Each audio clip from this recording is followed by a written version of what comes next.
خاتون حضور کی خدمت میں حاضر ہوئی اور عرض کی یا رسول اللہ صلی اللہ علیہ وسلم مجھ سے بدکاری سرزد ہو گئی ہے اور میرے پیٹ میں بچہ ہے اور میں چاہتی ہوں کہ آخرت کی سزا کی بجائے دنیا کے اوپر اس کی سزا مجھے دے دی جائے تاکہ میں پاک ہو جاؤں اور صاف ہو جاؤں، کیونکہ آخرت کی سزائیں بہت سخت ہیں۔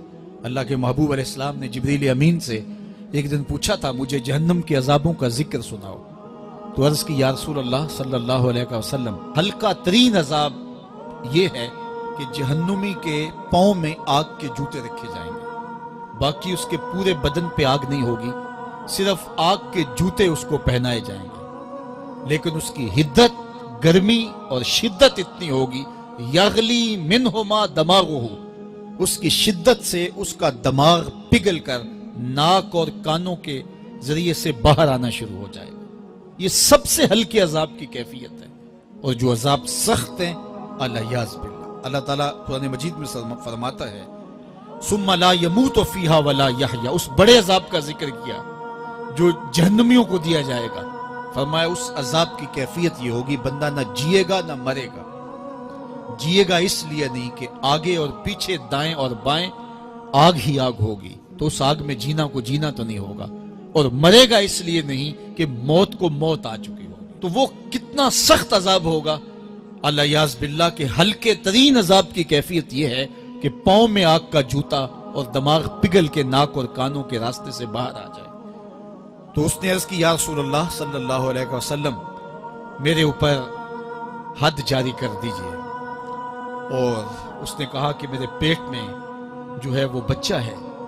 اللہ کے محبوب علیہ السلام نے فرمایا جاؤ جب بچہ پیدا ہو تو پھر آنا۔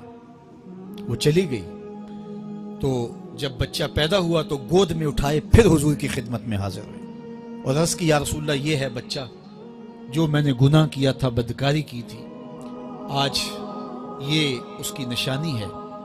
تو اللہ کے محبوب علیہ السلام نے فرمایا کہ اسے لے جاؤ اور اسے دودھ پلاؤ، اور جب یہ کچھ کھانے پینے لگ جائے گا تو پھر آنا۔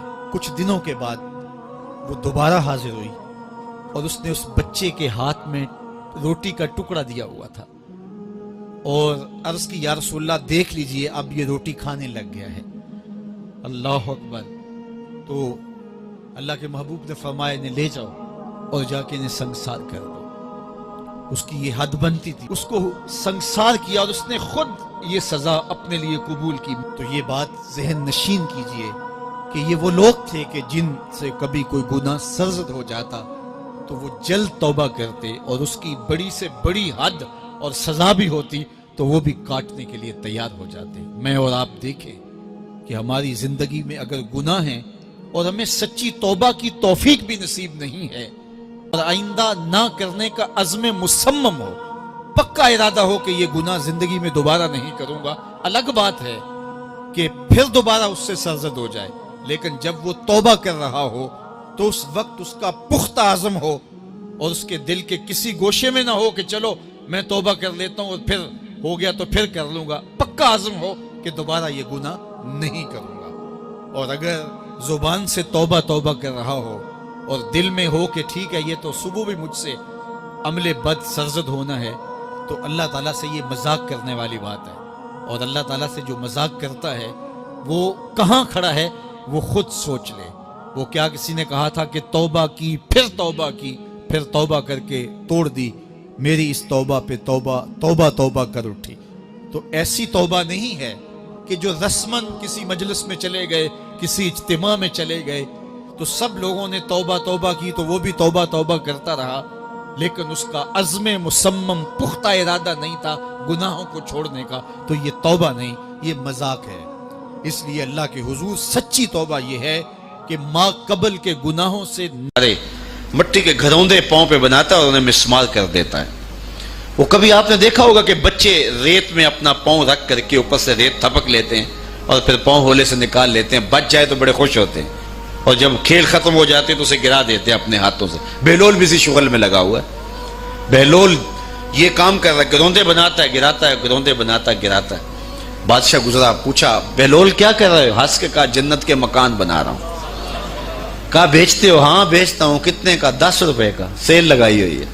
بادشاہ مسکرا کے گزر گیا. دیوانہ ہے، مجنوں ہے، اپنی موج میں لگا ہے. پیچھے سے ملکہ زبیدہ بھی آ رہی تھی. اس نے بھی دیکھا. کہا بہلول کیا کر رہے ہو؟ کہا جنت کے مکان بنا رہا ہوں. کہا بیچتے ہو؟ ہاں 10 روپے کا بیچتا ہوں. 10 روپے بادشاہوں کے لیے کیا ہوتے ہیں؟ 10 درہم نکالے، اس کو دیے، اس نے دریائے دجلہ میں پھینک دی. فقیر اتنی دیر تک فقیر نہیں بنتا. داتا صاحب فرماتے جب تک مٹی کا ڈھیلا اور سونے کی ڈلی اس کی نظر میں برابر نہیں ہو جاتا. اور ایک مکان کے گرد، ایک وہ گھروندے کے گرد دائرہ لگایا. کہا یہ تیرا ہوا. ملکہ گزر گئی. بادشاہ بھی چلا گیا. شام کو اپنے محل میں پہنچے.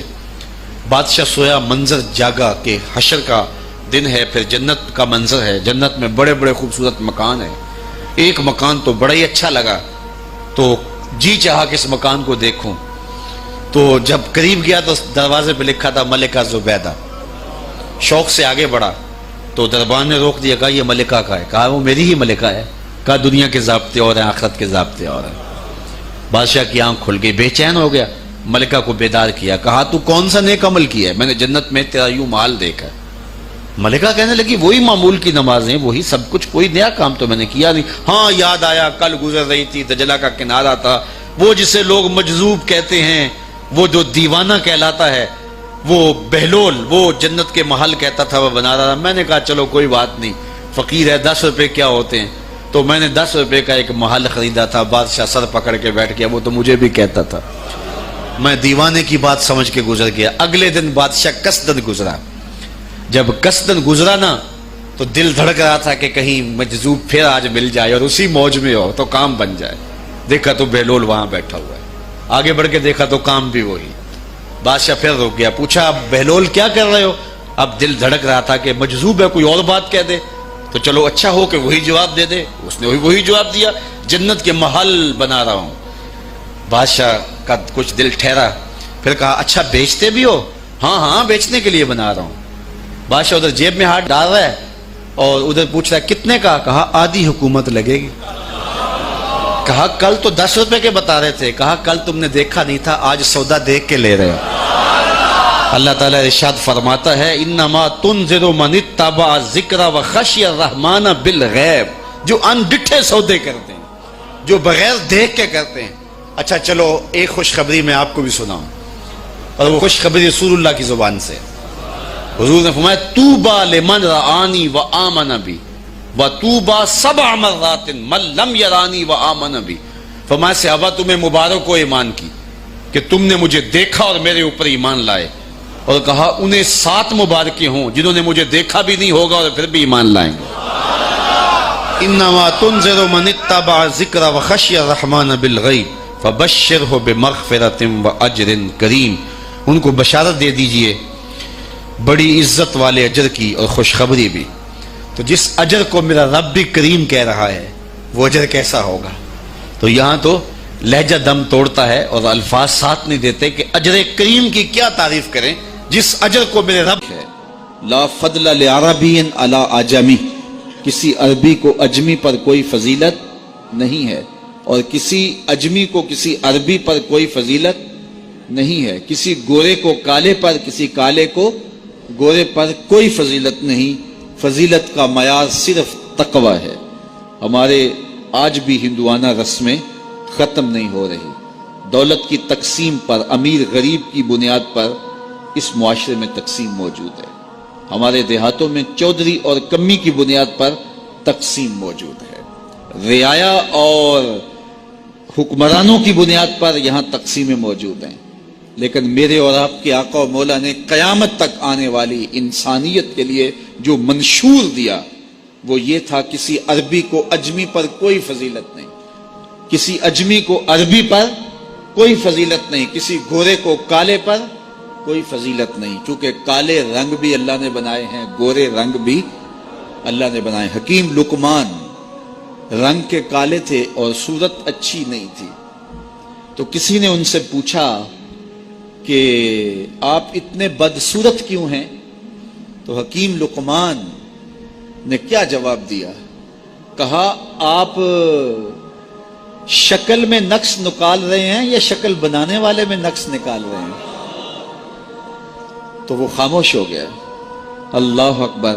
تو یہ اللہ نے بنایا ہے نا, اس نے کانٹا بھی اس نے پیدا کیا ہے, پھول بھی اس نے پیدا کیا ہے, چہروں کی رنگت اس نے بنائی ہے, کسی میں کوئی رنگ بھر دیا, کسی نے کوئی رنگ بھر دیا. تو رنگوں کی بنیاد پر, نسب کی بنیاد پر کوئی افضل, کوئی اشرف, کوئی اعلیٰ, کوئی بد, یہ نہیں ہے, بلکہ معیار جو دیا گیا وہ کیا تھا؟ تقوی. ان اکرمکم عند اللہ اتقاکم, جو زیادہ متقی ہے اللہ کے نزدیک وہی معزز ہے, وہی معتبر ہے. پھر حضور علیہ الصلوۃ والسلام نے عورتوں کے بارے میں تاکید کی کہ وہ تمہاری زیر دست ہیں, ان کی ملک کچھ نہیں ہوتا اور کمزور ہیں, ان کے بارے اللہ سے ڈرنا. اور حضور نے ان کے ساتھ حسن سلوک کرنے کی وصیت کی. پھر غلاموں کے ساتھ حسن سلوک کرنے کا حضور نے درس دیا کہ جو خود کھاتے ہو وہ انہیں کھلاؤ, جو خود پیتے ہو انہیں پلاؤ, جو خود پہنتے ہو انہیں پہناؤ. بعض لوگ ملازم کو, ماتحت کو جو ہیں وہ ہلکے کپڑوں میں کسن رکھتے ہیں تاکہ پتہ چل جائے کہ یہ غلام ہے, یہ ملازم ہے اور ہم باس ہیں. حضور علیہ الصلوۃ والسلام نے ان 3 چیزوں کی تاکید کی. پھر حضور نے ہمسایوں کے حقوق کے حوالے سے بات کی, اور صحابہ فرماتے ہیں کہ اتنی بار حضور نے تاکید کی کہ ہمیں یہ گمان ہوا کہیں وراثت کے اندر حقدار نہ ٹھہرا دیا جائے. تو ہمسایوں کے حقوق کے حوالے سے حضور نے تاکید ارشاد فرمائی. پھر حضور نے 3 باتوں کی تاکید فرمائی. پہلی بات, عمل میں اخلاص پیدا کرو, چونکہ عمل کا خلوص ہی قبولیت کا سبب و ذریعہ ہے. اگر عمل میں خلوص نہیں تو کچھ بھی پلے نہیں ہے. دوسری بات, حاکموں کو وصیت کرنا, جو بادشاہ وقت ہوں, حاکم ہوں, ان کو خیر کی بات کہنا, ان کو بتانا, ان کا قبلہ درست کرنے کی کوشش کرنا, یہ ذمہ داری ہے قوم کے اوپر. تیسری بات کی حضور نے یہ وصیت فرمائی, لزوم و جماعت المسلمین, مسلمانوں کی جماعت سے الگ نہ ہونا, الگ الگ ٹولیوں میں نہ بٹنا, لابیاں نہ بنانا, گروہ بندیاں نہ کرنا, جماعت کے ساتھ جڑ کے رہنا, فرقہ بندی سے بچنا اور جماعت وحدہ کا ساتھ دینا. حضور نے فرمائی, تابعوا السواد الاعظم فإنہ من شذ شذ فی النار, جو بڑی جماعت ہے, سواد اعظم ہے, ان کے ساتھ رہنا, جو ان سے بچھڑ گیا وہ جہنم میں ڈالا جائے گا. در ماہی دا چھوڑی ناہی, نہیں تے ہو جاویں گا روگی, جیڑی بکری اجڑوں وچھڑی او بگیاڑا جوگی. اس لیے لزوم و جماعت المسلمین, مسلمانوں کی جماعت کے ساتھ قائم رہنا. پھر حضور علیہ الصلوۃ والسلام نے فرمایا, اے امت مسلمہ, میں تمہیں لاوارث نہیں چھوڑ کے جا رہا, میں تمہارے اندر 2 بھاری چیزیں چھوڑ کے جا رہا ہوں, اور اگر تم ان کو مضبوطی سے تھام لوگے, میں ضمانت دیتا ہوں تم کبھی بھی گمراہ نہیں ہوگے. ایک اللہ کی